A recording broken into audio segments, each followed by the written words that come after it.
Hi, everybody. Welcome to Eating Peace this week. Hello, hello.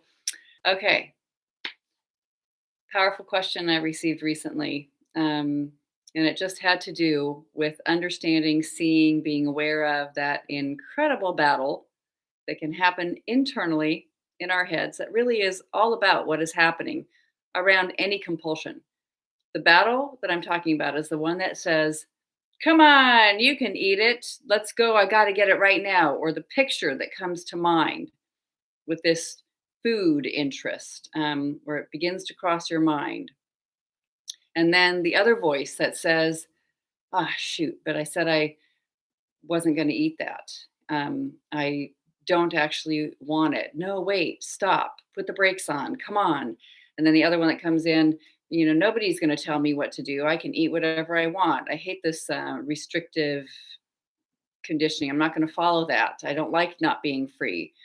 And then the other one comes in and says, uh, you know, what a mess you are. You can't stop thinking about food. Here you go again. Just look at yourself. I told you to stop. You promised 3 hours ago that you weren't going to ever do this again. And here you are already. My God. Watching that battle back and forth often can bring an incredibly heightened anxiety to the surface. And what I'm suggesting to everybody today who's listening to this, because all of us have experienced it when it comes to, compulsion of any kind or any kind of thing that we're interested in stopping a behavior, whether it's a process behavior, a substance, or eating, or whatever, is to notice this battle that ensues. And in a way, the feeling of compulsion has to have a battle behind it. I mean, it doesn't happen if it's just completely fine and no problem at all to go drink that glass of water. Absolutely no problem. There's no battle against not having it. So you just drink it or you don't.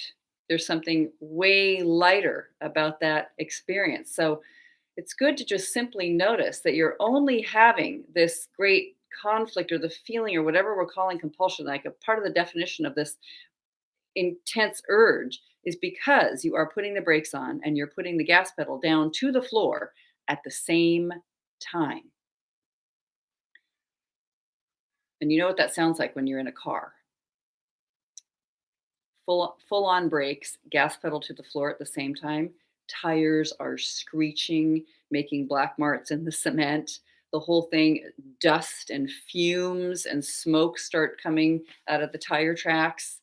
It's sounds loud and insane. There's a lot of tension and heat and urgency and speed and wildness in that experience. So, one way to slow it down is to get out your writing implement. So, whether you have a device and you're typing or you're writing it with hand, is to actually write down a dialogue between the green light eater and the red light eater. The one that is saying to do it, eat this food, and the one that is saying not to do it. And let them have a conversation that is a little bit slowed down. What do we do when there's a huge conflict, when two countries are at war, when there's a battle between two businesses or corporations? I mean, you have a meeting, a summit, a peace party, a negotiation that happens in a sincere negotiation that happens in a closed quiet room, and often until the thing is over, until enough is met that feels like we understand, we can live with that, that's going to be okay. Not too much compromise, but actually seeing the best path forward, holding a position that there is a peaceful path forward no matter what. And the greatest negotiators in the world and the greatest elements of finding a solution to some kind of incredibly aggressive problem Those are amazing and always possible. Those are the greatest stories of all time. And we know what those are like. Um, Gandhi and Martin Luther King and people standing up for what's important and speaking with the unknown future or uncertainty. Okay to do that and to find out what we're thinking and believing that we can question and to help share that in the world if that's what we need to do in those examples that I gave. But that those two, fighting, what do we do with two kids who have just had an incredible argument? One time I had a job in the past in a regular corporation, and apparently there was a lot of contention between somebody who I worked with.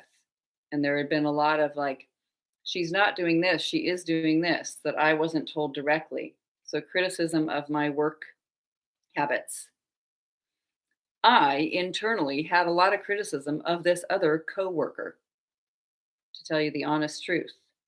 I had been working that for different reasons, not so much for work things, but I didn't like her personality, and and I would sort of have that chatter going on in my head about this person. And our manager was amazing. It was an incredible experience. We had a regular every other month meeting, so that's a long time to go.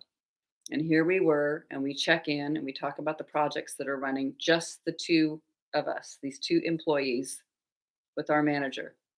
And the manager says, "No, we're not talking about our projects today." As soon as the door shut and we're both sitting at the table and we both have our usual notebooks to report back about the projects that are underway, put the notebooks away. We're not talking about the projects today. Face each other, please, in your chairs. You two need to have a conversation directly about what's going on. And something needs to get resolved here because I'm hearing a lot of complaints over here from this other one, and it was about me. I was shocked. My face went completely beet red. I had no idea this person had been registering complaints about me. I felt punched in the gut and terrified and frightened, and also incredibly supported through that process because my voice was important. The other person's voice was important. The complainer was important. The defender was important. All of it was okay to be heard, which is really what we're doing when we look at the dialogue that's happening inside our own minds about food and eating. Instead of just dismissing, "Oh, that's ridiculous. You're stupid. You shouldn't be thinking about eating that food," or whatever it is that we have. It's letting that one speak and not just running through it or skipping over it or getting around it or saying, "I don't care what you think. This is how it is." Aggressive, violent kind of thinking. To have everyone get the chance to be heard and see what their motive is. What's their agenda? What are their fears behind those motivations, behind that energy, behind that fear and that aggression? What's actually happening there? And that conversation was amazing. And that relationship between myself and that other coworker changed permanently. Something different happened. Something got unstuck. And while we never became best friends, we became clear about our role and our jobs in the situation. And I felt heard, and she felt heard. And much clearer work practices were built into what we were doing at that company. So that was somebody that wasn't even a family member. It wasn't even somebody I would say I care about that much, although that was actually not true. I cared about it immensely because I thought about my dynamics with this person a lot of times. And we care about how it's going with food and eating and how we're meeting food and eating and what happens in different situations with food and eating. If you take the time to sit down and actually write down what you hear your mind saying, start to speak it out loud if you need to. But if you hear what it's saying and write it down, it might sound like an insane person going back and forth from different perspectives and different points of view. But to have and allow all those pieces, those parts, actually okay that they're in the room. is incredibly full of awareness and peacemaking and joyful. And if you feel willing, if some part of you, like perhaps your higher wise self, we can say, the driver of the bus, these are two unruly children on the bus. One of them, maybe 10 of them. Some of them want to eat the thing, some of them don't want you to eat the thing. You are the driver of the bus, and they're having an argument, but we're going to allow them, like in a council, to all have their perspective and to be as they are and to hear them, because there may be amazing clues in that immature thinking that you're judging as being immature, or that one that wants to eat. There may be clues there in what it's saying that help us to see that it isn't true. Even just identifying the thought, you have to eat it. You will not be satisfied unless you eat the thing. You will not be safe unless you eat the thing. You've got to have it for comfort. This is unbearable if I don't eat it. What a great thing to question. It is unbearable if I don't eat it. Wonderful that I captured that. Is it true? What do I believe that thing would give me if I ate it? What does it promise? A little sweetness, a little grounding, a little satisfaction in this difficult world, or this moment where I think I'm supposed to be working or whatever else is going on. But I get to know whatever those other things that are going on because I'm attending to my own thinking. I'm paying attention, and I'm taking the driver's seat of that bus. I don't have to be the child who's desperate and saying, I just have to eat it. Or the teenager who's so defensive and so rebellious, they're just going to eat it no matter what, even if they don't really want it. Like giving a voice and a tone and being with these ones instead of kicking them out, welcoming them in, and meeting them with understanding. As I love that's something that Byron Katie actually says. We're meeting these thoughts with understanding through doing the work. So I can't survive unless I eat this. I can't stand it unless I eat this. Whatever the thoughts are saying, bring the four questions. You bring the four questions. Is it true? Who would you be without this story?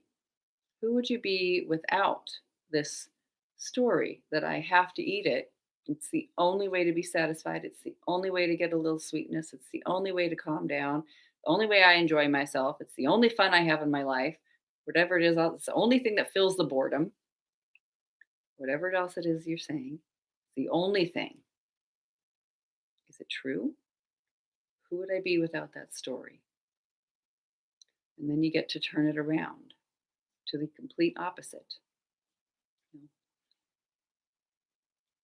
The only thing that will truly satisfy is my thinking being at peace, my thinking being questioned in this moment. Because we've already noticed that to eat the thing when you aren't hungry and you know it doesn't work with your body, to eat it, something that causes a reaction that's really unpleasant, when we do that, it's not pleasant. It makes us unhappy. We get super self-critical, very aggressive. It doesn't take away the pain or the suffering or the stress. It feels compelling because for a second, it maybe is very pleasurable, and then it just dissolves away. So there's nothing permanent about it at all. But it's compelling because it seems to work for a moment. It's important to notice that and not criticize yourself for doing it. So it's like instead of just being in the middle of the battle and thinking that the one that's not going to eat it needs to win, that's hard because it's going to be a fight.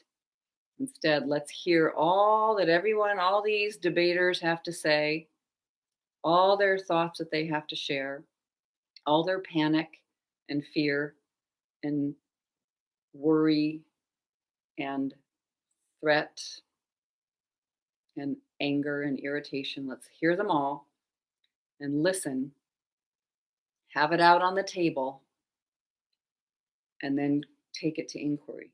Question it. Who would I be without my story? The way just having it all out on the table is the most honest act of kindness you can ever give yourself. Just like in those two, it's terrifying. I want to hold that in. I don't want my coworker to know what I'm thinking, that I think she's paranoid and she's got too many ideas about I should finish this, do this work the right way. I don't want her to know that I'm thinking that. I want to be a kind person, a gentle person, a good coworker. That's what I really want. And something's not working here. I'm alarmed. I'm threatened. Um, so I'd be criticized, and I could begin to question that and notice there's actually wonderful things about this person bringing what she brought to my attention. I had no idea. So maybe some of these restless, crazy, busy parts of this internal world that are thinking it's better to eat than not eat when we're not hungry, maybe they have something very important to also bring to our attention.